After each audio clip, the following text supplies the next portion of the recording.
பத்திரிகை நண்பர்களுக்கும் ஊடக நண்பர்களுக்கும் என்னுடைய முதற்கண் வணக்கத்தை தெரிவிச்சுக்கிறேன். எனக்கு இந்த படத்தில் நடிக்க ஆரம்பித்த அப்போ ஃபஸ்ட்டு ஏற்பட்டது ஒரு குற்ற உணர்வு தான். ஏண்டா கோயம்புத்தூர்லேயே பிறந்து வாழ்ந்துக்கிறேன், இவ்வளோ நாள் போய் நீ ஜிடி நாயுடு மியூசியத்தை நீ பார்க்காம இருந்திருக்கிறிய அப்படின்னு ஒரு ஃபீலிங். எனக்கு ராஜ்குமார் சார் கூப்பிட்டு போய் காட்டினார்.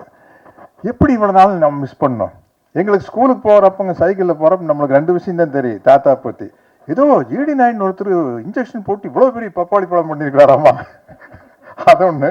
அப்புறம் ஒரு ரேசர் மோட்டர் ஏதோ ரேஸ் ஆகலாம், அதை வச்சு அதுவே சேவ் பண்ணி விட்டுருமாமா அப்படின்லாம் பேசிக்குவோம். ஸ்கூலில் போகிற வழியில் நம்ம யூஎம்எஸ் பில்டிங் வழியாக தான் போவோம், கன்ஸ்ட்ரக்ஷன் ஃபார் டிஸ்ட்ரக்ஷன்ட்டு.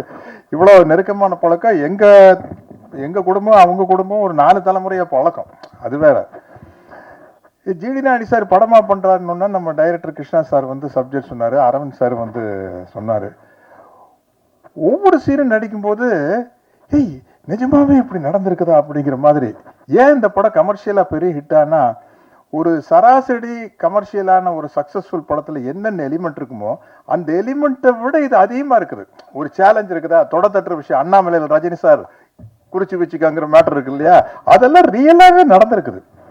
அப்புறம் ஃபஸ்ட்டு நான் ஸ்டண்ட் ஆன விஷயம் மாதவன் சார் மிக மிக மிக அழகான நடிகர்களில் உலகத்தில் அவர் ஒருவர்னு சொல்ல மிக முக்கியமானவர் சொல்லலாம்.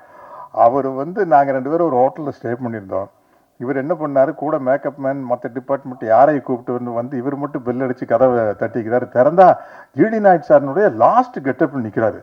யா யா யா மேடி என்ன இது அப்படிங்கிற மாதிரி. அது நம்ம மேக்கப் டிபார்ட்மெண்ட்டுக்கும் அதனுடைய பாராட்டுகளை சொல்லணும். அவ்வளோ பெரிய சேஞ்சுங்க, அவ்வளவு டெடிக்கேட்டடா. அப்புறம் அடுத்த நாள் ஷூட்டிங் போகையில் நம்மளுக்கு உள்ளுக்குள்ள ஒரு சேலஞ்சு என்ன, நம்ம கோயம்புத்தூர்காரன், நம்ம கோயம்புத்தூர் ஸ்லாங்க நம்மளால என்ன பண்ணுறாருன்னு பார்த்துடலாம், மேடி எப்படி பேசுறாருன்னு பார்த்துடலான்னா கரெக்டாக ஏனுங்க நாங்கிற சொல்கிறோமுங்க அப்படி இதெல்லாம் நீ கேட்காமையே நின்றுட்டு ஐயோ இது என்ன இந்த ஆள் விட்டால் நம்மளை கூட கோயம்புத்தூர் ஸ்லாங் நல்லா பேசிட்டு வர போகிறதுக்கு அப்படிங்கிற மாதிரி ஒரு எக்ஸ்பீரியன்ஸு. அப்புறம் லைனாக சொல்லிட்டு போல அரவிந்த் சார் இதுக்காக எடுத்துக்கிட்ட மெனக்கெட்ட விஷயம் பெரிய விஷயம். அரவிந்த் சாருடைய ஒர்க்கு. ஜிடி நாயுடு சாருடைய பெருமையை சொல்லணும்னா தமிழ்நாட்டிலேயே பெரிய பாலத்துக்கு ஜிடி நாயுடு சார் பெருதை வச்சுக்கிறாங்க கோயம்புத்தூரில். தமிழ்நாட்டிலேயே இல்லை சவுத் இந்தியாலையா? தமிழ்நாட்டில் உறுதி. அது நாங்கள் ஷூட்டிங் எடுத்துருக்கையில் அன்றைய முதல்வர் திரு ஸ்டாலின் சார் அவர்கள் அந்த பாலத்தை திறந்து வச்சார். எல்லாம் அவங்க ஃபேமிலியெல்லாம் கூப்பிட்டு போய் பெரிய அளவில் மரியாதை பண்ணாங்க. நீங்கள் யார் எப்போ கோயம்புத்தூர் போனாலும் அந்த மியூசியத்தை போய் பார்த்துருங்க. அப்புறம் ஒவ்வொரு படத்துலையும் அதாவது ஒரு மேல் ஆக்டருக்கு கெட்டப் போடுறது ஈஸி இல்லையாங்க மேடி, நம்ம தாடி வைக்கலாம், தாடி எடுக்கலாம், இது விக் அப்படி. பட் ஒரு லேடி ஆர்டிஸ்ட், அது எஸ்பெஷலி ஹீரோயினாக இருந்துட்டு படத்துக்கு படம் ஒரு வேற மாதிரி கேரக்டர் பண்ணுறது ரொம்ப கஷ்டம். அது துஷாரா விஜயன் சூப்பராக பண்ணிட்டு இருக்காங்க. நான் முதல்ல பார்க்குறேன். இப்போ அவங்களோட இன்னொரு படம் நடிக்கிறேன். அந்த படத்துக்கு இந்த படத்துக்கு கேரக்டருக்கு சம்மந்தமே இல்லை. நீங்கள் மேடி நீங்கள் பாருங்க, ரங்கநாயகி வேற அது வேற. ஆமாம் ஆமாம். அப்புறம் இந்த படத்தினுடைய தயாரிப்பாளர்கள் விஜய் முருகன் அவங்கெல்லாம் நம்ம அதாவது பாகுபலி அடிக்கல பிரபாஸ் சொல்லுவார், அந்த ப்ரொடியூசருக்கு வேடிக்கை பட்டிருப்பாங்க. பாருங்க சார் வேற யாரோ படம் எடுக்கிற மாதிரி ஜாலியாக நிற்கிறாங்க சார், எல்லா செலவு அவ்வளோ செலவாயிட்டு இருக்குது. அவர் அந்த ப்ரொடியூசர் யாரோ படம் எடுக்கிறாங்கப்பா ரொம்ப செலவு பண்ணியில அப்படிங்கிற மாதிரி. அதே மாதிரி தான் இவங்க ரெண்டு பேரும் இருக்கிற சந்தோஷத்தை பார்த்தா வேற யாரோ எக்கச்சக்கமா செலவு பண்ணி எடுத்து இவங்க ஜாலியா வேடிக்கை போட்டு நல்லா மாட்டினாயா அப்படிங்கிற மாதிரி ஒரு. ஆனா இந்த படம் உலகம் பூரா பெரிய அளவில் ஒரு சாதனை பண்ணுங்க. ஏன்னா அவருக்கு ஜிடி நாயுடு சாரை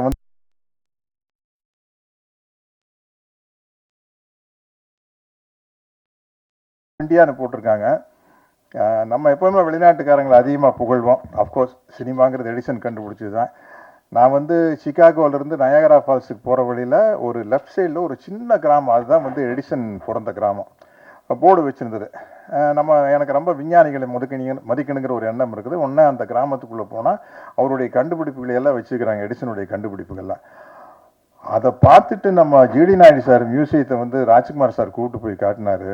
இது அதை தாண்டின விஷயம். உண்மையில சொல்கிறேன், நம்ம நம்ம எல்லாருக்கும் ஆளரை தூக்கி விட்டுக்கலாம், அதை தாண்டின விஷயம். அதை வந்து நம்ம மேடி அவர் எடுத்து நடித்த விதம் என்ன, நிறைய ஸ்டேஜஸ் இருக்குது. ஒரு கிட்டத்தட்ட 25 வயசில் ஆரம்பிச்சிருமா கதை, ஆரம்பித்து அவருடைய டெத்து வரைக்கும் போகுது. எல்லாமே வந்து வித்தியாசமான கேரக்டர்ஸு. இந்த மாதிரி ஒரு பயோபிக்கை வந்து கிருஷ்ணா மாதிரி டைரக்டர்னால தான் அதை டிசைன் பண்ண முடியும். ரொம்ப ரொம்ப கஷ்டமான விஷயங்க. அதை சொல்லி அந்த குடும்பத்தில் அப்ரூவல் வாங்கி, எனக்கு இதில் வந்து ராமையா பிள்ளைன்னு ஒரு கேரக்டர். நான் கேரவானில் உட்காந்துருக்கிறேன், என்கிட்ட அஸ்டின் வந்து சொன்னார், சார் ராமையா பிள்ளை ஃபேமிலி உங்களை பார்க்க வந்துருக்குறாங்க, அவர் பேரன் வந்திருக்காருன்னு. நான் பேரன்னா நானா நினச்சிட்டு ஒரு 10 வயசு போய் ஆஃப் பேண்ட் போட்டு நின்றுருப்பார். அப்படின்னு வெளியில் வந்து பார்த்தா அவர் கிட்டத்தட்ட 50 வயசாச்சு, 65 வயசு 70 வயசு இருக்கும். அவர் வந்து சார் நான் தான் ராமையா பிள்ளையுடைய பேர அப்படின்னா, அதுதான் என்னுடைய அந்த கேரக்டர் ராமையா பிள்ளைன்னு. அப்புறம் அவர் சொல்கிறாரு, சார் ராமையா பிள்ளை வந்து உங்கள் பெரியப்பா கிட்ட கணக்கு பிள்ளையா இருந்தார் சார், அவர் தான் சார் ஜிடி நாயுடு சார் கிட்ட சேர்த்து விட்டார் எங்கள் தாத்தாவை அப்படின்னாரு. அவ்வளோ நெருக்கமான சீன்ஸு. இன்டர்வல் பிளேஸ்மெண்ட் சீன் எல்லாம் தெரிச்சிடும். இந்த இடத்துல வந்து என்னுடைய நண்பர் ஜெயராம் இல்லை பின்னி பெடல் எடுத்திருக்காரு. அத்தனை பேரும் வந்து எக்ஸ்ட்ரானரியாக பண்ணியிருக்கேன். அதித்தி காம்பினேஷன் எனக்கு இல்லை, அதனால் கரெக்டாக என்ன சொல்கிறதுன்னு தெரியல. இந்த படம் வந்து கமர்ஷியலாக பயோபிக்லேயே வந்து மிகப்பெரிய வெற்றி அடைய அப்படிங்கிற நம்பிக்கை இருக்குது. இந்த படத்தில் நானும் இருக்கிறேன் அப்படிங்கிறது எனக்கு ரொம்ப மகிழ்ச்சியாகவும் ரொம்ப பெருமையாகவும் இருக்குது. இந்த படம் இவ்வளோ கிராண்டாக வந்ததுக்கு ரொம்ப முக்கியமான காரணம் ராஜ்குமார் சாருடைய, ஜிடி நாயுடு சாருடைய ஃபேமிலி சப்போர்ட் தான். ஏன்னா இப்போ நீங்கள் பார்த்த காருகள்லாம் இருக்குது, இந்த காருக இந்த எக்யூப்மெண்ட்டுக்கெல்லாம் நம்ம எங்கே போகிறது, ஆர்ட் டிபார்ட்மெண்ட்டில் சொல்லி செய்கிறதுனா பெரிய விஷயம். அந்த ஒரு ஆஸ்டின் ஒன்று பறந்து போவோமே, நான் இருக்கிறேன் சார், என்ன சார் ஆன்டிக் காருக்கு வந்து விலையே இல்லை, நம்ம சொல்கிறதா விலை சார். என்ன சார் ஆஸ்திரேலியெல்லாம் பறக்க விட்ருக்கீங்க, இது என்ன சார் சிஜியா ஏஐயா சார் அப்படின்னு. சார் ஒரிஜினலாக விட்டோம் சார் அப்படிங்கிறாரு.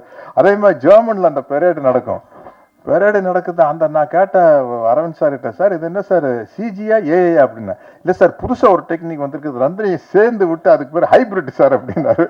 இப்படி பல டெக்னிக் வந்து இந்த படத்தில் புதுசாக எப்படி ஜிடி நாயுடு அவர்கள் வந்து பல புதுமையான விஷயத்தை கொண்டு வந்தாரோ, அது மாதிரி இந்த படம் வந்து பல புதுமையான விஷயங்களை கொண்டு வந்திருக்குது.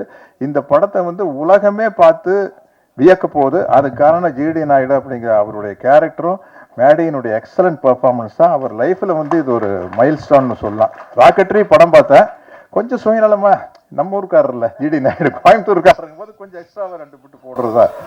அதனால வந்து இல்லை அவ்வளோ வெரைட்டியான சீன்ஸ் கிடச்சி. நீங்கள் பாருங்கள், ஒரு சினிமா கதை எழுதினால் கூட என்ன எழுதுவீங்க இல்லையா,